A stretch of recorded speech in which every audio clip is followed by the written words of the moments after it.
तो आज हम बात करने वाले हैं बहुत ही इंपॉर्टेंट चैप्टर जो होने वाला है, ये चाइल्ड इज बॉर्न, जो है इंग्लिश बिहार बोर्ड पार्ट 2 यानी क्लास 12 का चैप्टर नंबर 7, ये चाइल्ड इज बॉर्न, जिनके राइटर हैं। पहला ही क्वेश्चन है कि इस चैप्टर के राइटर कौन है, यानी ये चाइल्ड इज बॉर्न के राइटर कौन है। तो राइटर कौन हो जाएंगे हमारे हो जाएंगे जर्मन गिर, यानी जर्मन गिर, यानी ये option number A is the correct answer. और इनके नाम से आपको क्या लगता है कि ये कौन होंगे, मेल होंगे या फीमेल होंगे? तो ये दरअसल इनके नाम से तो पता नहीं चलता है कि ये मेल है कि फीमेल है। ज़्यादातर आपको राइटर्स मेल ही लगेंगे नाम से, लेकिन होंगे वो फीमेल। तो ये जर्मन गिर एक फीमेल राइटर है, एक वुमेन एक्टिविस्ट है, ठीक है। तो उन्होंने ही लिखा है चाइल्ड इज़ बॉर्न। और बेसिकली इस चैप्टर में किस देश की बात की गई है, तो बांग्लादेश की बात की गई है। तो जो भी थिंग्स होगी रिलेटेड टू दिस चैप्टर वो होंगी बांग्लादेश से रिलेटेड, ठीक है। तो जर्मन गिर का जन्म कब हुआ था? तो जर्मन गिर का जन्म उनका जन्म हुआ था 1939, यानी option number A is the correct answer. A is the correct answer. German गिर इज द फेमस किस तरह के राइटर है? फेमिनिस्ट राइटर है, यानी फीमेल के बारे में वो ज़्यादा लिखते हैं, फेमिनिस्ट राइटर है वो, ठीक है। Germaine Greer by born and educated in, Germaine Greer का जन्म और उनका शिक्षा दीक्षा कहाँ हुआ था, मतलब शिक्षा कहाँ हुआ था, मतलब वो कहाँ पर से पढ़े, कहाँ पे जन्म ली थी और कहाँ से वो पढ़ी लिखी थी? तो कहाँ से थी? ऑस्ट्रेलिया से थी, और उनका एडुकेशन भी ऑस्ट्रेलिया में कंप्लीट हो गया था। वो एक ऑस्ट्रेलियन राइटर थी, ठीक। जर्मन गिरिजन इज एन, वो कैसी राइटर थी? इंडियन, ब्रिटिश, अमेरिकन या ऑस्ट्रेलियन? तो एक ऑस्ट्रेलियन राइटर थी। कैसी राइटर थी? ऑस्ट्रेलियन राइटर थी। जो लोग ऑप्शन नंबर ए लगा रहे हैं 5 का, वो बिल्कुल ही सही है। तो नेक्स्ट स्लाइड में चलते हैं। Best type of prose piece is a child is born. A child is born जो चैप्टर है आपका, वो किस तरह की श्रेणी में आता है, मतलब वो एक स्टोरी है, वो किस तरह की एक विद्या है? हिंदी में आपने पढ़ा होगा किस तरह की विधा है। तो स्टोरी है या स्पीच है या एसे है, किस तरह की है? तो ये वो एक एसे है, option number C. A child is born story नहीं हो जाएगा, एक कहानी नहीं है। कहानी तो किसी के किसी के रिस्पेक्ट में लिखा जाता है, स्पीच भी नहीं है, किसी का भाषण भी दिया हुआ नहीं है, वो एक एसे है। तो option number C is the correct answer. वो क्या है? एक एसे है, ठीक है। A child is born is taken from, child is born कहाँ से लिया गया है? तो जर्मन गिर के बहुत सारे बुक हैं, ये सारे जो बुक आप देख रहे हो, ऑप्शन नंबर ए में sex and destiny, and B में फिल्म ए फीमेल इनच, ठीक है, the change, the beautiful boy, ये सारे जो बुक हैं वो जर्मन गिर के द्वारा लिखे गए हैं। अगर अगर एग्ज़ाम में पूछ लिया जाएगा दो मार्क्स में शॉर्ट क्वेश्चन आंसर में कि इन जर्मन गिर के कुछ बुक का नाम लिखिए, 4 से 5 बुक का नाम लिखिए, तो ये सारे बुक का आप नाम लिख सकते हो। लेकिन हमारे यहाँ पर क्वेश्चन क्या है? ए चाइल्ड इज बॉर्न किससे लिया गया है, यानी ये सारे बुक जो है जर्मन गिर का ही है, लेकिन ये किससे लिया गया है? तो ऑप्शन नंबर ए हो जाएगा correct answer, sex and destiny से लिया गया है, यानी इसी का एक पार्ट है, ठीक है। Sylhet is a division in, Sylhet is a division in, Sylhet कहाँ पे पड़ता है? इंडिया में पड़ता है, पाकिस्तान में पड़ता है, बांग्लादेश में पड़ता है या साउथ अफ्रीका में पड़ता है? तो हमने पहले ही बता दिया था कि जो भी जगह या जो भी रीति रिवाज की बात होगी, जो भी बात होगी इस चैप्टर में, वो बांग्लादेश के रिलेटेड होगी। तो कहाँ पे पड़ता है सिलहट? बांग्लादेश में, ठीक है। तो option number C is the correct answer. Bangladesh is a kind of in Bangladesh is a kind of fairy tale, किस तरह का फेरी टेल है?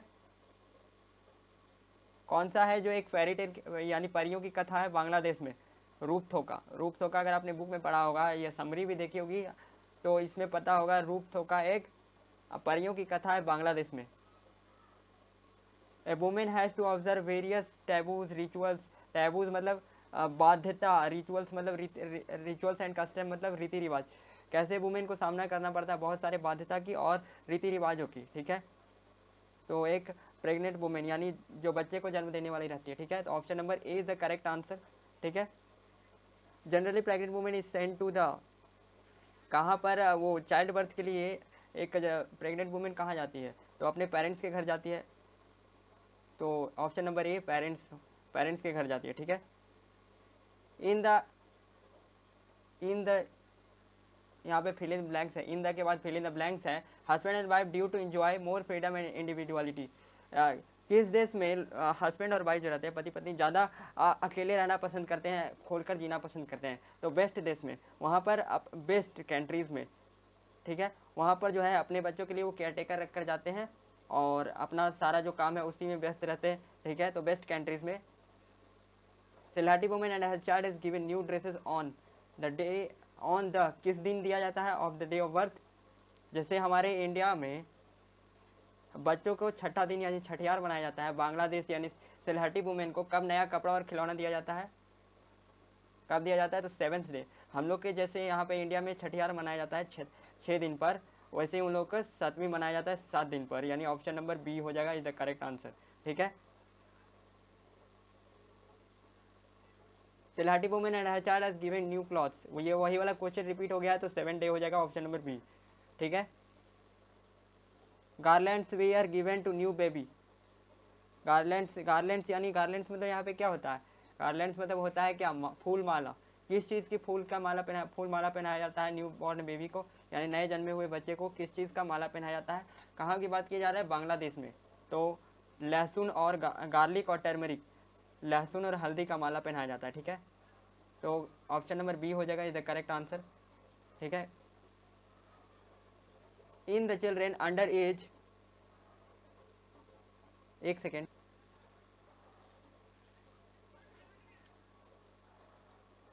तो यहाँ पर है in the children under age of 5 और 6 are look after by whole family. किस देश में जो बच्चे रहते हैं 5 साल या उससे कम, उसको पूरे फैमिली द्वारा देखभाल किया जाता है? तो वैसे तो हमारे इंडिया में भी देखभाल किया जाता है, पाकिस्तान में देखभाल किया जाता है पूरे फैमिली के द्वारा, लेकिन सारे देश में ही ऐसा होता है कि पूरे फैमिली के द्वारा देखभाल किया जाता है छोटे बच्चों को जो 5 साल या 5 साल से कम रहते हैं। ठीक है, लेकिन यहाँ पर जनरली बात किस चीज़ में की गई है? मैंने आपको भी शुरू में बताया था कि बांग्लादेश की बात की गई है, तो यहाँ पर ऑप्शन के अनुसार हो जाएगा, बुक के अनुसार क्या हो जाएगा? बांग्लादेश। बांग्लादेश इधर ए करेक्ट आंसर हो जाएगा, ए हमारा ए। ठीक है, visited an enormous modern hospital for Bantu patients in south Africa. किसने विजिट किया था ये मॉडर्न हॉस्पिटल? ये एल है यहाँ पे, ठीक है, एल छूट गया है, कट गया मतलब। किसने विजिट किया था बेंटू पेशेंट को देखने के लिए साउथ अफ्रीका में हॉस्पिटल में, मॉडर्न हॉस्पिटल में किसने विजिट किया था? तो सेल्हा खिटनिजर, सेल्हा खिटनिजर, सेल्हा खिटिंजर।